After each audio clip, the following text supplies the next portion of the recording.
In this video, I'm going to cover a small case study of a client where we generated over $273,000 in sales for him, and he's in the renovation and construction industry.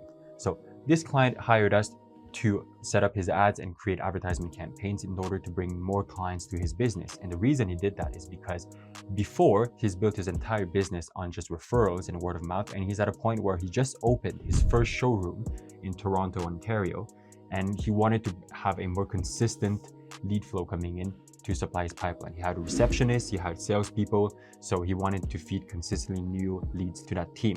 And he wanted to expand beyond just referrals. Sometimes they had a good season, sometimes they had a bad season, but he wanted to have a stable pipeline throughout the entire year. So that's why he hired us and brought us in. It's a smaller account in general, but we still produce some very, very good results. I'm going to be breaking down exactly what we did, what worked, what didn't work, and the cost, how much he spent on the ads, what he paid us, and etc. So let's dive right into it. So when I mentioned $273,000, it's actually two deals that came in. One was significantly bigger.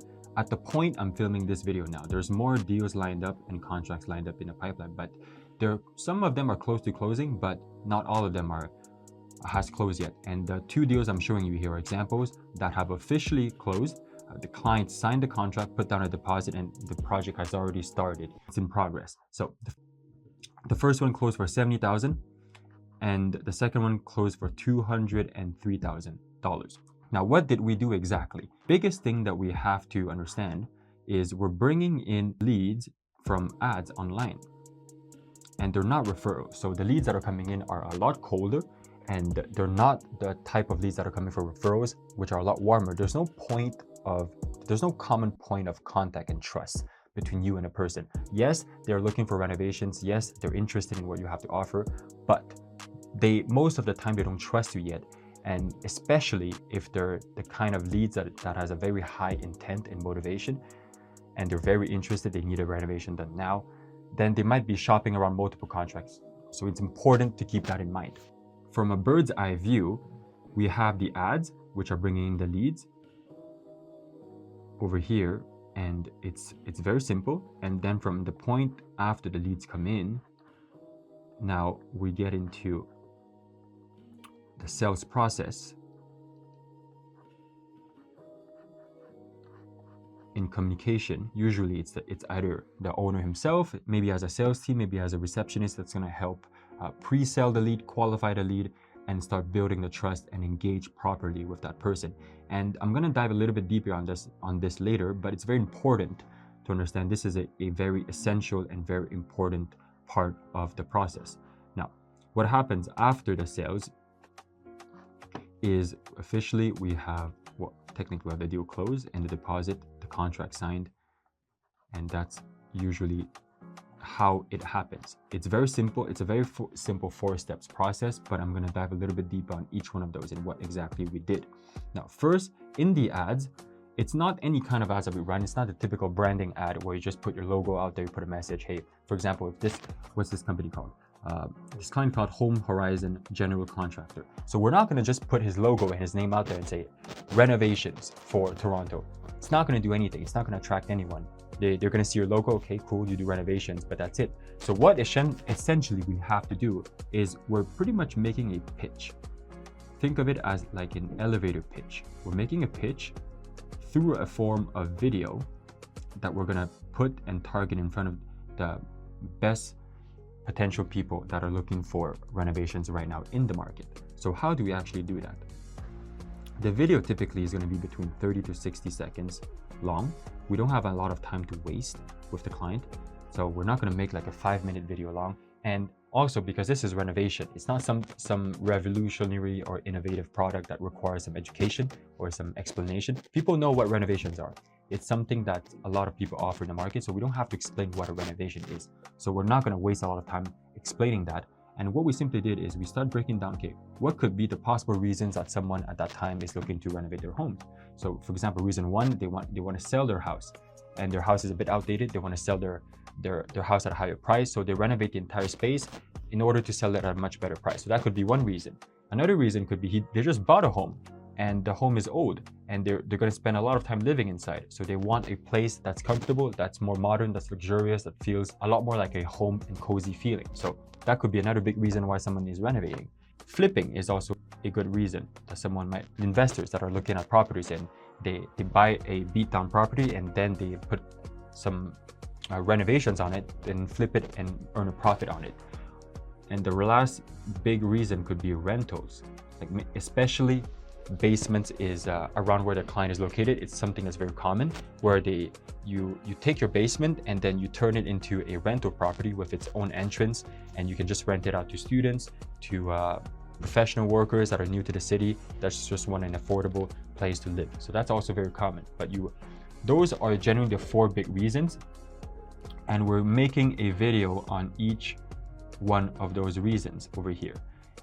So we have 30 to 60 seconds. We're making a pitch to that person, and usually what we do is it's nothing fancy. You don't have to be very witty with your ad. The only thing you have to keep in mind is be direct, be understandable, and get straight to the point. So what we usually do is we would tell who this ad is for.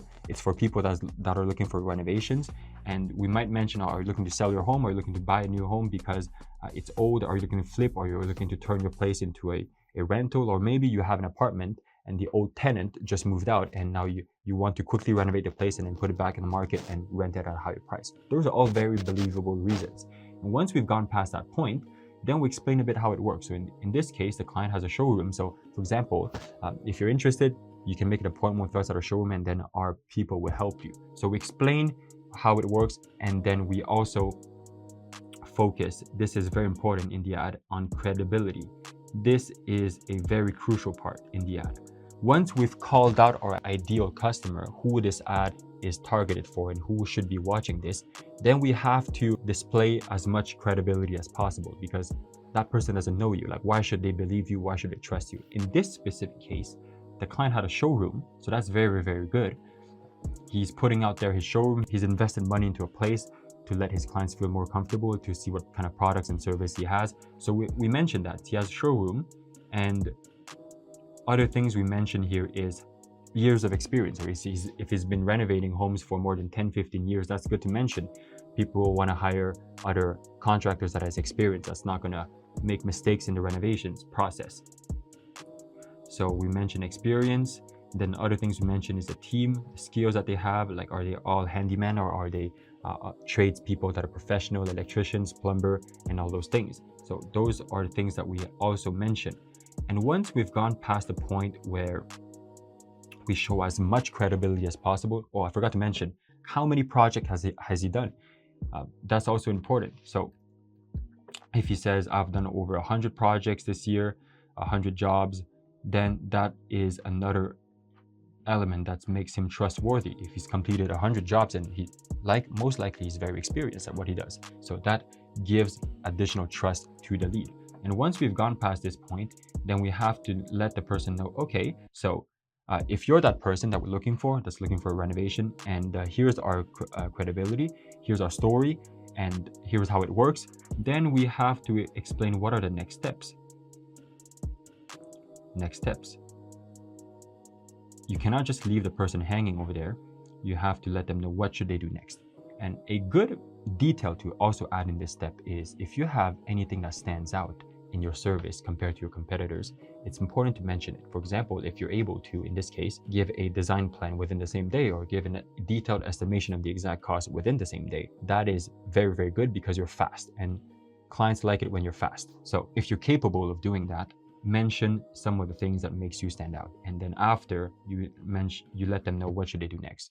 And typically we just have them fill out a application form saying, hey, what kind of renovations you want to do, where are you located, what's your budget, etc. So some basic qualifying questions, and then it turns into a lead over here. Now, a pro tip that we do is we disqualify people that do not match the kind of qualifications that we're looking for, because we do not want window shoppers, we do not want cheap leads. So we want people that can afford a good renovation to ensure that our client can make a good profit on it.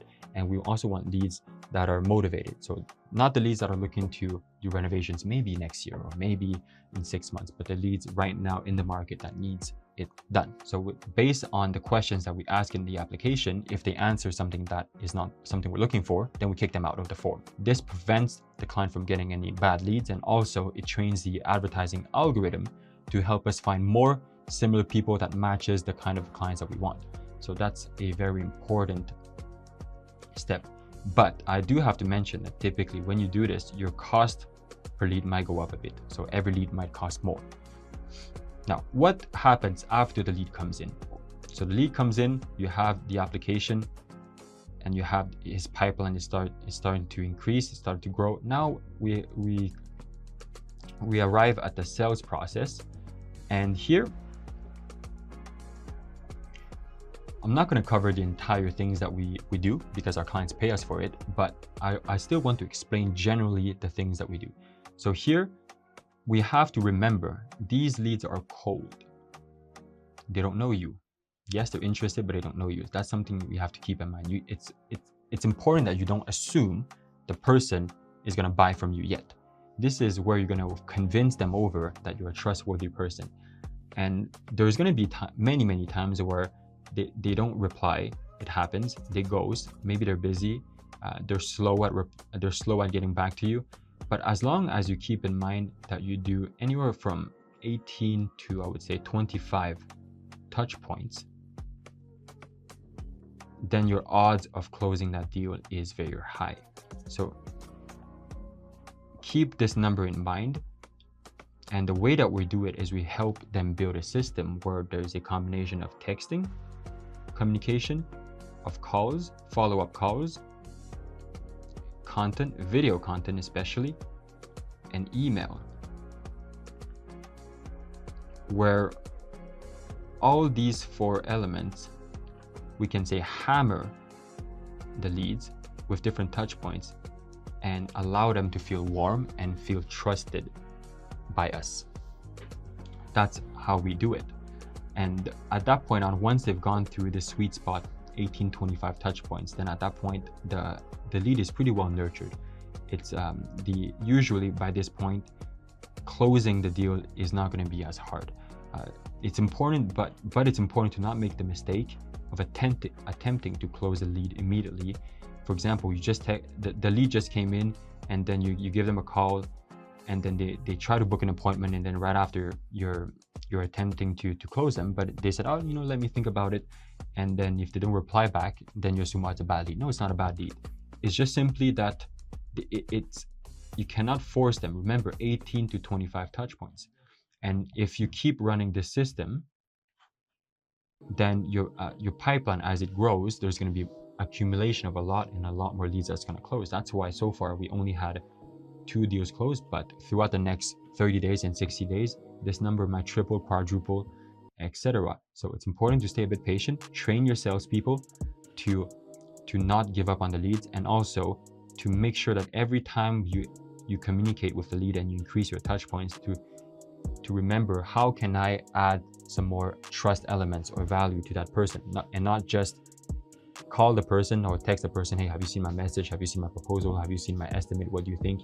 No, like every time you reach out to that person, make sure that you make them feel like you do care about them. Send some similar projects you've completed before. Say, hey, John, by the way, you wanted to do a basement. Here's a basement we recently completed 2 months ago, but I think it matches a bit what you're looking for. But I just wanted to show you some of the work we've done.